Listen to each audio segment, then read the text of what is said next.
nag-trending rin itong si Senator Bongo na usap-usapan ngayon sa social media, sa mga vloggers at sa mainstream media na si Senator Bongo raw ang isusunod na ipapakulong.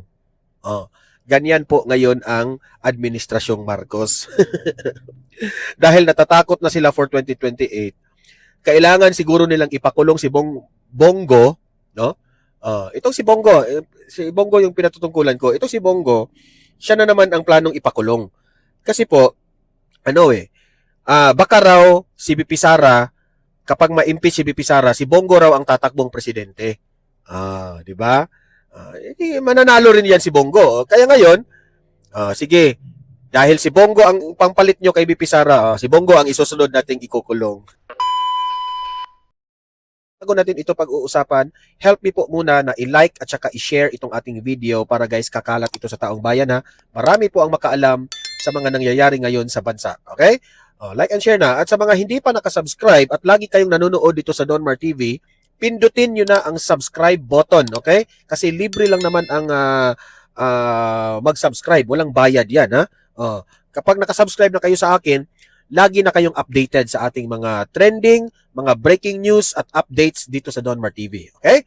Heto, nag-trending rin itong issue patungkol kay Senator Bongo na siya raw ang isusunod na ipapakulong ng administrasyon na ito. Ito ha, pakinggan po natin itong vlogger na si Jesus Duque. Ito po ang kanyang analysis ha. Pakinggan po natin at magre-react tayo dito. Ito po ay patungkol kay Bongo rin ha. Gusto nyo bang magalit, ha? Maipapanood ako sa inyong video. Kaya lang bubulong lang ako kasi nandito ako sa airport eh. Panoorin nyo ang video ito para magalit kayo. So we were supposed to meet the president at the time. But instead, hinarap kami sa tatlong tao. Hindi ko na lang babanggitin kung sino. But we were put in front of 3 people and ayan ha, itong interview na ito, nandiyan po si Charis. Si Sandro. Nandiyan si Sandro. Kala ko si Charis eh. Sorry. Nandiyan rin si Llamas. Si Llamas dati, kritik yan ha. Kritik yan ng mga Marcos. Yan si Llamas. Kasi dilawan na dilawan yan eh. Ngayon, nagsama na sila ngayon. No? Kasi, si BBM ngayon, yung administrasyon ni BBM ngayon, pabor na sa mga dilawan. Nakidilawan na rin. So, nasaan na yung prinsipyo mo ngayon, Llamas? Di ba? Nagsama na kayo ni Sandro dyan, no? they essentially, asked, ano plano mo, ano magagawa mo para sa amin, etc., etc. And then there was one person who's a sitting official now, hindi ko na lang sasabihin, but that's a clue. He's a sitting official now. Sinabi niya kay Pangulo na, sige, suportahan ka namin on the condition that kami yung mamimili ng ES, kami mamimili ng Speaker, kami mamimili ng Senate President, kami mamimili ng Secretary, basta marami silang hiningi. Marami silang hiningi. I can imagine saying... And then when we left the palace. Ito yung duda ko eh. Duda lang ito ha, pagka si BP Sara ang pinatutungkulan ni Sandro dito. Naninira na naman dito. Tumingin tatay ko sa akin. Alam mo, kulang na lang, papatayin na nila ako. Ayan. Nakakagalit, di ba? Bakit nakakagalit? Gumawa na naman ng kwento ang mga Marcos. Ngayon, ang nagkukwento na si Sandro. Sinungaling yung batang yan, isipin mo. Ngayon lang nila ginawa yung mga nangyari doon sa Ilocos Norte na flood control at sa Ilocos Norte na mga tulay ni Super Mario. Ngayon na natapos na nila, mayabang na siya. Kaya pwede na siya magkwento. Ano ba ang extraordinary doon sa kwento? Yung sinasabing magdidemand ang Malacanang, nasa kanila yung executive secretary. Kailan ba nangyari yun? Kailan pa? Kasi wala naman, pag nananalo naman lahat bumabaliktad ang sitwasyon. Hindi naman yung mga pangako nangyayari. Lalong-lalo na sa isang Marcos. Meron bang nangyaring totoo sa mga ipinangako ni Marcos? Wala naman. Diba? Yung pang sasabihin nila, sa kanila yung ES, sa kanila yung secretary, sa kanila yung speaker, sa kanila yung sus, Ginoo. It will not happen. Walang gagawa ng demand na yun. Ito yung totoo. Gusto nilang targetin si Bongo. Gusto nilang sirain si Bongo. Yan ang target nila. Yung pinatutukuyan niya na tao na sitting now as a public official, si Bongo. Yun Si Bongo ang pala. kanyang pinatutukuyan. At gagawan nila ng istorya para masira. Pag masira, kakasuhan nila ng plunder. Malakas kasi si Bongo sa taong bayan. Correct. Kaya ang gagawin nila, sisirain muna nila, i-discredit muna nila bago nila kasuhan para katanggap-tanggap sa taong bayan. At ang kanilang gagamitin pansira, yang istorya na yan ni Sandro Marcos. Gagawa na naman sila ng kung sino-sinong testigo na naman. Kahit dalawa lang, si Marcos at si Sandro Marcos at si BBM, di o mano na nagpunta sa Malacanang. Can you imagine sasabihin niya, parang papatayin si Marcos? Praning talaga ang puta. Paraning naman talaga sila. Guilty. Awa. O paano ha? Kasi nandito ako sa airport ngayon. Bubulong-bulong lang ako. O, sayang ang bayot. So, yan pa. Ito yung reaction ko una. Ayon kay Jesus Duque, itong si vlogger na si Jesus Duque, si Bongo ang pinatutungkulan doon ni Sandro. Pero ang sa akin naman, ang pinatutungkulan doon ni Sandro, it's either si Bongo, pwede rin si VP Sara. Kasi ganun eh. Ang sabi doon, sige, susuportahan natin si BBM. Basta sa amin yung ES, Senate President, ganun, ganyan, diba? Ngayon, tama rin naman itong si Jesus Duque na sisiraan nila ngayon itong si Bongo. Kasi alam naman nila na pwedeng maging Vice President itong si Bongo kay VP Sara sa pagdating ng 2028. Or, baka siguro, nakakasiguro na ang administrasyon na ma-impeach si VP Sara, natatakot sila na ang tatakbong presidente sa mga DDS ay si Bongo. At sure win talaga yan. Kasi alam naman po natin na si Bongo, sa panahon niya, nag-number 1 rin siya sa mga senador na tumakbo. Because naka-align po siya sa mga Duterte. At yan po ang ikinatakot ngayon ng administrasyon. Sa madaling salita. Okay? So, anong ibig sabihin? Itong si Sandro Marcos, mayabang na ngayon. Mayabang siya kasi ang kanyang mga proyekto sa Ilocos, tinatapos na ngayon ni Vince Dizon. Tapos, meron pa silang pa-photo op doon eh. Nakabidyo pa na nakatingin doon sa trinatrabaho. Talagang tinutodo na nila kasi may video nang nakatutok sa kanila eh. Na ito na, tinapos na nila. Kasi kung hindi ito in-expose ni Jesus Duque, yung mga kabalastugan dyan sa Ilocos, hindi yan matatapos. Ngayon na tinatapos na nila, ang yabang-yabang na ni Sandro Marcos. Di ba? Ganyan po sila. Saka sila magtutodo ng trabaho kapag sinisita na sila, kapag ine-expose na sila. Yan ang problema sa Marcos administration. Takot na kayo ngayon. Kasi, na-expose na yung kabalastugan nyo. So ngayon, naipakita na nila sa taong bayan na tinapos na nila yung flood control. Ang yabang-yabang na ni Sandro. Ganyan sila. Kaya, 2028, goodbye sa inyo kasi sirang-sira na talaga kayong mga Marcos kayo. Sandro, sus, yabang lang yung, may nalalaman pa. Ewan ko lang kung totoo ha, yung vape na yan, nahawak mo pala yung vape. Ewan ko lang, nagtatanong lang kami, dahil, yan pala ang dahilan, yung vape na yan ay, mahirap na raw magbenta ng vape, no? Sabi ng mga, mga kaibigan kong nagnenegosyo ng vape, kasi hawak na nila yung vape na exclusive lang kung sino yung makabenta ng vape. Ito yung balita ha. Ito yung nakakatawang balita kay Luistro. Pati si Alex Iyala ay binabahiran pa niya ng malis, no? Sabi dito, Batangas Representative Jervil Luistro has raised a light-hearted question about the Filipina tennis star Alex Iyala. So nagtatanong siya ngayon kay parang tinatanong niya light-heartedly ra daw kay Alex Iyala. Penchant for wearing green, a color that has taken on political associations in the Philippines. So, instead, ito yung comment ko dito kay Luistro.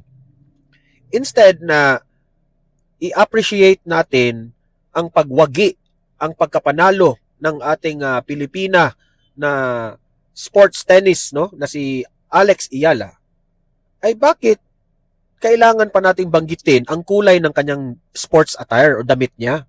Diba? Hindi na lang ba tayo tututok dyan? Lagi na lang pamumulitika yung ating iniisip, Luistro? Sobrang sablay ka dito, Luistro. Kahit nagtatanong ka lang, kahit may parinig ka lang na bakit ka naka-green o anong ganyan, anong nasa green. Hindi yan dapat sinasabi. Ang dapat nating tutukan na magpasalamat tayo kay Alex Iyala na talagang hinila niya pataas yung ating bandila at nagiging proud tayo sa kanya na meron pong isang Pilipina na magaling maglaro ng tennis. Yun dapat ang ating tutukan, yung kanyang pagkapanalo, yung kanyang success, that many Filipinos are inspired for Alex Iyala's achievement. Na ang ating tutukan dito kay Alex Iyala na posible pala na kapag ikaw ay focus sa iyong trabaho, focus sa iyong passion, magiging wagi ka in the entire world. Yan ang ating tutukan, na maging tagumpay ang Pilipino sa lahat ng bagay. Pero ang iniisip niya, instead na i-appreciate natin yung tagumpay, di ba? Instead na paano ba napanalo ni Alex Iyala? Ano ba yung mga struggles niya? Ano ba yung kanyang mga preparations? Ano ba ang kanyang... Kasi, alam niyo sa totoo lang, itong si Alex Iyala, hindi ito nanalo overnight. Na, basta-basta lang siya kayo naglaro ng tennis tapos nanalo na siya kaagad. Hindi. Marami pong pinagdaanan itong babaeng ito. Mga rehearsals, mga trainings niya, gumising ng umaga para mag-ensayo, mga drills niyan sa tennis, marami po siyang dinadaanan bago siya nakamit niya ang kanyang kampyon o kanyang pagiging wagi sa paglalaro outside the Philippines. Okay? So, doon tayo tututok. Doon tayo kukuha ng inspiration ni Iyala. Pero alam nyo ang kasablayan dito ni Luistro? Alam mo ba sa lahat ng napansin niya? Itong damit ni Alex Iyala. Bakit raw naka-green si Alex Iyala? Ano raw nasa green? Alam naman po natin, when talking about politics, ang green po symbolizes Vice President Inday Sara Duterte. Okay? When talking about politics, marami po ang nagsisimbolo ng green, di ba? Green symbolizes nature, green symbolizes peace. Marami pong pwedeng i-symbolize natin sa green. Okay? Pero when it comes to politics, ang green po, VP Sara yan. Okay? So meaning to say, pinopolitika niya ang pag-comment niya dito kay Alex Iyala. Yun lang ang masasabi ko. Di ba? Anong paki mo, Luistro, kung mag-green si Alex Iyala, favorite color niya yan. Pero hindi ibig sabihin na nag-green siya ay makasara Duterte na siya. Di ba? Alam niyo, wala kang delikadesa talaga, Luistro, sa totoo lang. Magprangkahan po tayo, wala kang delikadesa. You are insulting our Filipina athlete. Di ba? Instead na sasabihin mo, ang galing mo Alex Iyala, patuloy lang ang iyong ginagawa na nakaka-inspire ka ng mga Pilipino. Ang napansin mo talaga yung damit? Gago ka talaga? Gago talaga ito siya. O, tingnan nyo ngayon, anong nangyari sa'yo, Luistro? Dahil sa AX, dahil kay speaker, merong AX, dahil kay speaker. Yan ang lagi mong sinasabi, di ba? Idol mo si speaker mong si Romualdez, di ba? O, anong nangyari ngayon? Anong nangyari ngayon? Kakasuhan na siya ni Ombudsman. Sige nga, magsalita ka nga, Luistro. Alam mo, Luistro, sobra ka talagang pasaway dito sa bansa natin. Ewan ko lang kung mananalo ka pa sa susunod na eleksyon. Oh. Pati yung hindi nangingialam sa politika si Alex Iyala, pinagtripan mo pa yung damit niyang green? Gago ka ba? Naka-green yung tao. Wala po siya. Ako hindi po ako, I cannot speak for Alex Iyala kung bakit nag-green siya. Pero wala naman, sa akin lang sa analysis ko, hindi naman siguro nag-green siya dahil idol niya si VP Sara. Hindi ko nga alam kung ano si Alex, anong political color niya, di ba? Or hindi lang siya talaga nangingialam sa politika. Pero bakit? Meron namang times na nag-all white siya. Meron namang times nag-all pink siya. Ngayon, green. Pati yung color na yan.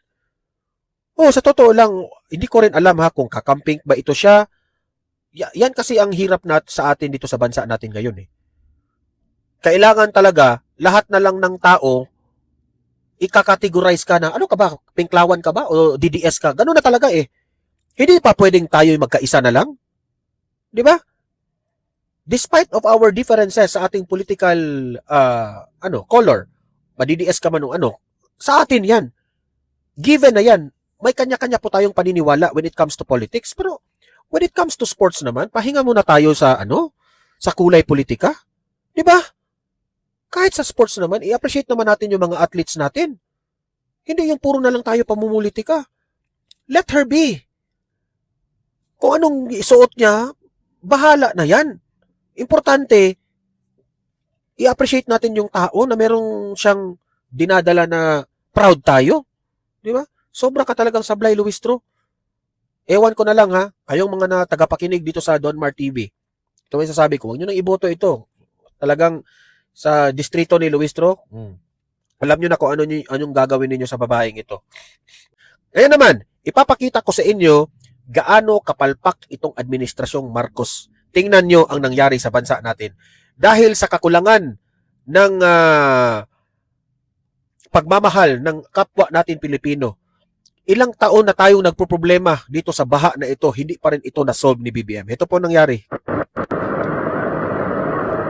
Ito yung sa Kawit Cavite ha. Yan oh. Kawawa. Nakikiramay po tayo dyan sa Kawit Cavite.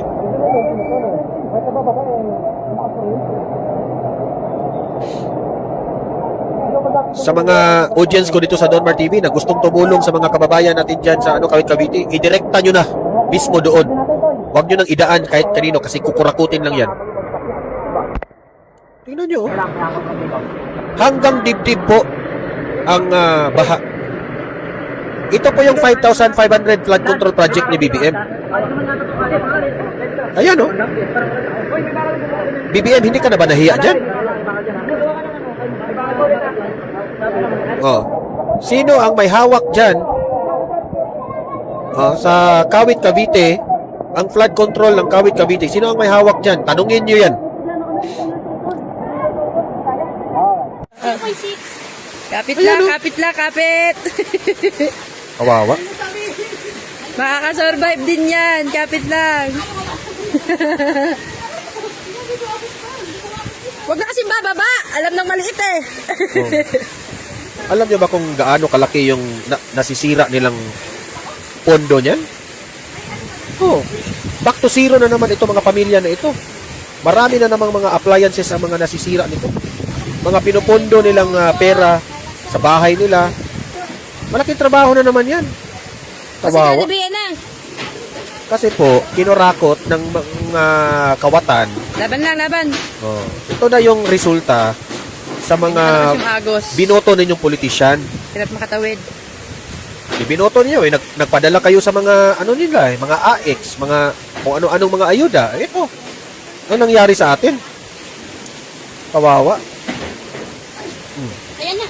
Kasi kung binoto lang natin yung tama, kung binoto lang natin yung may malasakit na government official, hindi yan nagkaganyan. Tinodo na sana yung mga project sa flood control. O ayan, nasira yung flood control. Tingnan ano nangyari. Baha na naman. Walang ginagawa ang presidente. Ay, smile ka pa. At nakakatakot yan ha. Merong sakit yan. Kasi yung tubig na yan, kumahalo na yan sa kanal. Ang dumi-dumi niyan. Grabe. Kawawa.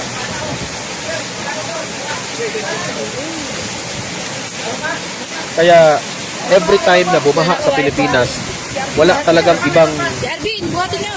wala talagang ibang maiisip ang taong bayan, korupsyon sa flood control. Oh. Every year na ito, Ano ba yan? Nakalimang bata basta niyan si BBM ang presidente, ganyan ang mangyari.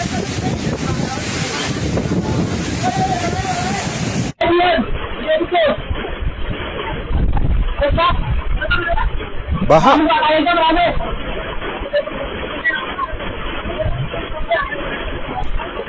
Tingnan niyo ang baha. Itong mga taong ito, instead na natutulog lang sila sa gabi, ang iniisip ay hanap buhay. O, tingnan nyo. Nagpo-problema pa sila sa... Actually, Pilipinas lang talaga ang nakaranas ng mga ganitong baha eh. Sa ibang bansa, wala namang ganito. Grabe. Okay, impeachment pa kasi eh. Nakatutok kasi kayo sa impeachment eh. Itong administrasyon na ito. Sige pa, impeachment pa more. Oh. Hindi, mag-impeachment lang tayo para baha lang tayo lagi oh. Sige. I-impeach pa ninyo si VP Sara. Araw-araw. Imagine that one. Di umano. 70 million na raw ang 70 million na raw ang gasta araw-araw dito sa impeachment ni VP Sara. Sige, impeachment pa tayo. Oh. Instead na yung impeachment na yan, 70 million per day yung budget for the impeachment trial, kung itulong natin dito sa mga kababayan natin. Di ba? Sige, impeachment pa kayo. Huwag ninyong i-resolve yung baha na yan. Mag-impeachment lang tayo araw-araw. Ay nako. Kaya itong si Attorney Bato, sabi niya, nahawa na rin itong mga prosecutors, itong mga lawyers ng prosecutors. Lagi nilang sinisiraan si VP Sara na scam raw si VP Sara. Scam raw si VP Sara. Sige, scam si VP Sara. Oh. Kasi frustrated na sila. Alam nila na mahina yung kaso nila sa impeachment. Oh, ito, panoorin natin si Attorney Bato sa kanyang explanation na ito raw si Attorney Kapunan frustrated, desperado na kasi mahina yung kaso nila. Based Okay. on my observation kasi, first is that, nag-soundbite si Kapunan ng scam, which is unethical actually, no? Alam mo, kung nasa court kami, pagalitan kami, baka ma-contempt kami niyan sa regular courts, no? But, Attorney Kapunan knew na hindi yun mangyayari because impeachment proceedings na nangyayari. And it involves to court the public opinion. So, nag-soundbite siya, nag-last word siya ng scam. Akala niya, magkakaroon ng effect sa mind ng lahat ng mga tao favorable to them. In fact, mas lalong lumala po. Now, because when you make those sarcasm remarks, tapos yung mga rhetorics na ganyan, hindi po yan acceptable sa mga nakikinig, especially doon sa mga nag-support kay VP Inday Sara. Now, after the trial, she made a remark about that fact na isauli niyang pera at mag-apologize, mag-accounting at wag nang tumakbo sa 2028. Yung last part, no, as I analyze, yung statement nila is a sign of frustration. Kasi na-feel talaga nila na tagilid talaga ang bangka. Why? Because you would not say that na idlatag mo na ang talagang point pala ng pagpapire ninyo ng kaso niyan is to remove a political enemy who is ahead this coming 2028. Di ba? Kasi sabi niya, huwag ka nang tumakbo sa 2028. Yung term na huwag kang tumakbo sa 2028, yun pala talaga ang purpose nila na hindi makatakbo si VP Inday Sara. Not because of accountability, not because gusto niyang i-impeach ang impeachable official because of this misuse, para pala hindi siya makatakbo sa 2028. Alam mo, kung tingnan mo rin konting body language at saka yung mga salita nila, pag i-analyze mo yun psychologically, nababasa mo yung ano talaga ang kanilang nasa isip at ano lang ang focus nila. Kasama na ba dyan yung "Hoy, don't answer"? Kasama Actually, na dyan, attorney. Bawal yan, no? Kung ang regular court the judges yan, refrain from doing that, counsel. You cannot do that, no? Actually, meron kaming CPR, yung Code of Professional Responsibility, yung CPRA namin. Hindi talaga kami pwedeng gumawa ng ganyan, no? But understandably, 48 years in practice, tanda na rin ito si Kapunan. No? Kumbaga, made na rin, diba? But she knew that it is an impeachment proceeding and the senator judge will not contempt her. So, kaya, she uses those words, no? But as compared naman kay Atty. Poa, na masyadong finesse, at saka very gentleman, and intelligent for that matter, hindi niya pinapatulan. Which, ang nangyayari tuloy is that nagbubumirang lahat ng pinagagawa ni Atty. Kapunan. Parang binubuli niya. Actually nga ang daming naka-compare kay Attorney Kapunan at itong si Attorney Poa. Maraming nagsasabi sa side ng mga dilawan, ang galing ni Attorney Kapunan. Isa na yan si sino yung akla na akla na dilawan? Yung akla na disbar rin pagka-attorney. Sabi niya, ang galing-galing raw ni Kapunan. Ang layo naman ni Attorney Kapunan kay Attorney Poa. Si Attorney Poa very very professional, no? Walang makikita mo kay Attorney Kapunan, talagang hindi insecure. Walang insecurities. Di ba? Nakipaghalubilo nga sa lahat. Tapos hindi pa mayabang. Hindi kagaya nito si Attorney Kapunan, ang yabang-yabang. Court, binubuli niya ang respondent counsel at binubuli niya ang proceedings. Wala siyang respeto doon. So, ang tingin ng mga tao tuloy, naiinis tuloy sa kanya at pati sa prosecution. Tsaka yung inaangguluhan nila na sa mahabang panahon na may maling ginawa ang presidente, ginawa nila ng issue, ginawa nila ng gimmick, ginawa nilang propaganda, yung si Mary Grace Piatos. Ito ba'y natuldukan sa nakalipas na impeachment trial, attorney? Weird, bro, kasi napansin natin, Mar, no? 70,000 lang pala. Akala ko ang daming Mary Grace Piatos, yun lang pala, no? 70,000. And in fact, hindi naman na-prove talaga nila, no, na yung si Mary Grace Piatos is totoong tao, hindi. But the truth is, may pirma siya, totoong tao siya. Now, when confronted with that issue, kung bakit na-investigate mo ba si Mary Grace Piato. Sabi ni Attorney Wamil is that, ang nangyari po kasi is that hindi na namin na verify kasi meron mang pirma tsaka wala naman nakalagay na alias. But, yun pala, meron palang provisions to the joint circular na pwede pala siyang magtanong at mag-investigate. But he did not, no? There is a loose there in the interjection na sinabi niya yun, no? And, gubaga, yung Senator Judge na nagtanong, medyo tinambyo ka agad, no? Kasi sinabi nga niya, meron nga provision na magtanong, pero hindi niya tinanong. So, Mary Grace Piatos, na-establish na naman, napatulungan tuloy din ni Senator Judge Lacson. As I said, sabi niya, kailangan talaga ng alias.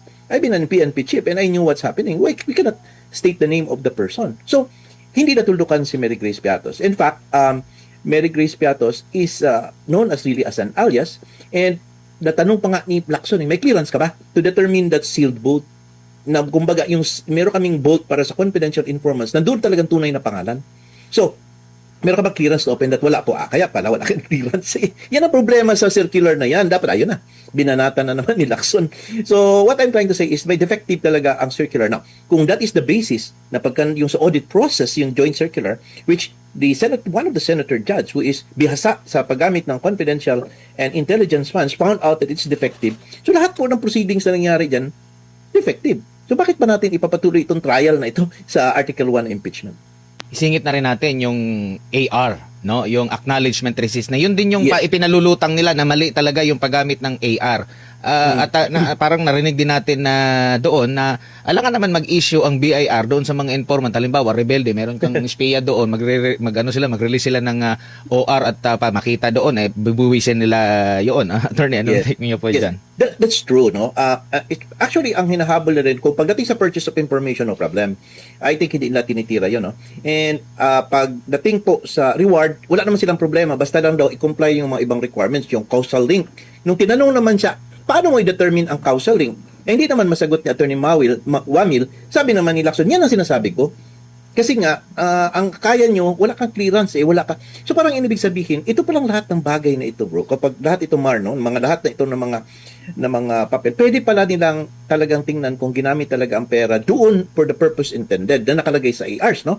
If they have this authority to conduct physical audit. So pwede man sila pumasok, ipatawag nila yun. Siguro mag-close door sila doon sa agency and then i-open yon. Pero wala Kasi I understand, pag confidential intelligence warrant, as stated by Lacson, meron talaga silang listahan niya ng mga confidential informants at saka yung mga sensitive informations which can be seen by the COA kung gusto ipabuksan, kung may clearance ka at kung nakalagay sa joint circular. Wala kasi.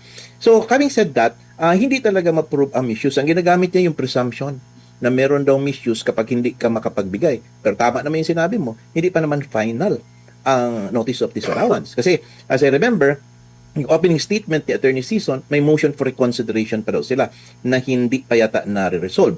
And even if it will be denied, they can still go to the Supreme Court under Rule 65 via a petition for certiorari for grave abuse of discretion. But, gidepensahan naman ni Wamil, no? Yan ang problema when you try to defend your post, maybe because pinoprotektahan mo yung narrative na inutos sa'yo, na protektahan mo. Nagalit tuloy si Jesus Escudero, sabi niya, di ba, ayun na naman ikaw, kanina ka pa. Ito ba, kapag na-file ba, pending pa rin yan, paano kung mag-issue ng TRO sa Supreme Court? I-enforce din yan? Hindi po, yun lang. Galit pa si Jesus Escudero. Yun po ba? Actually, ang testimony ni Attorney Wamil was really obliterated, no? Nagkaroon ng final nails in the coffin through the interjection of several judges, no, during the time of their interpellation.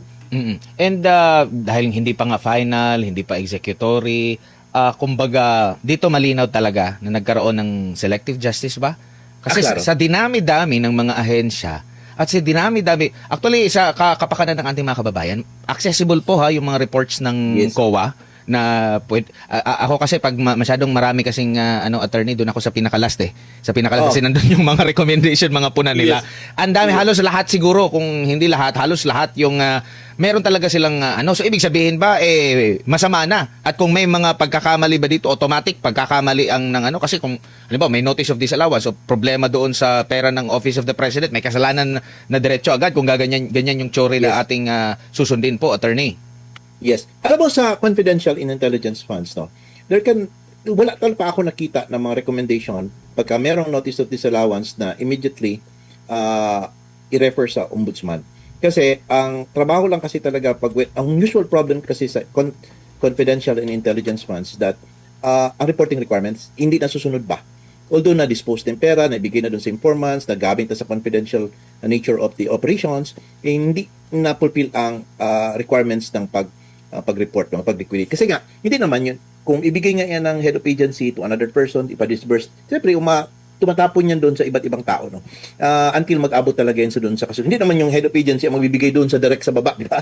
So, having said that, yung hinihingi na requirements pagpabalik, sometimes hindi complete. Kaya karamihan is that yung nagkakamali is merong order of restitution. Iulit mo na, isauli mo yung pera because hindi ka man nakakomplete ng requirement, which ngayon ko na-realize ang Pamphilo Lacson na pinaprotektahan niya, paano kung pwede pa kayong gumawa ng pamaraan na pwedeng imbestigahan nyo pa para at least ma-clear naman ito kasi mahirap nga ang pinasabi niya, parang yung reporting requirement, no? Pati mga resibo. In fact, yung Circular 92, hindi ka inaalaw na kung pwede, wag na lang maging ng official receipts kasi mahirap man talaga. So, having said that, doon sa yung question, ito bang klaseng mga requirement na ito is it mandatory? Yes, per circular. Mandatory, pero what if ko hindi mabigay? So, ibig sabihin, i-prosecute mo. Now, in regular funds po, no, yung sinasabi natin sa website, nakikita natin na may recommendation immediately together with the notice of disallowance, meron na recommendation to the ombudsman for criminal prosecution, let's say, malversation or estafa. You know why?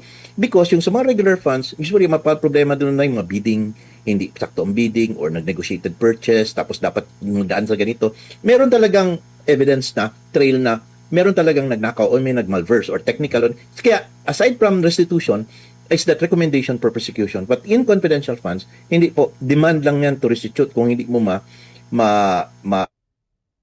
Ayan, so doon nagtapos yung yung komentaryo po ni Attorney Raymond Bato. So ayan, narinig nyo naman, no? Libre kayong mag-comment, mag-react sa inyong opinion at babasahin natin yan sa comment section, okay?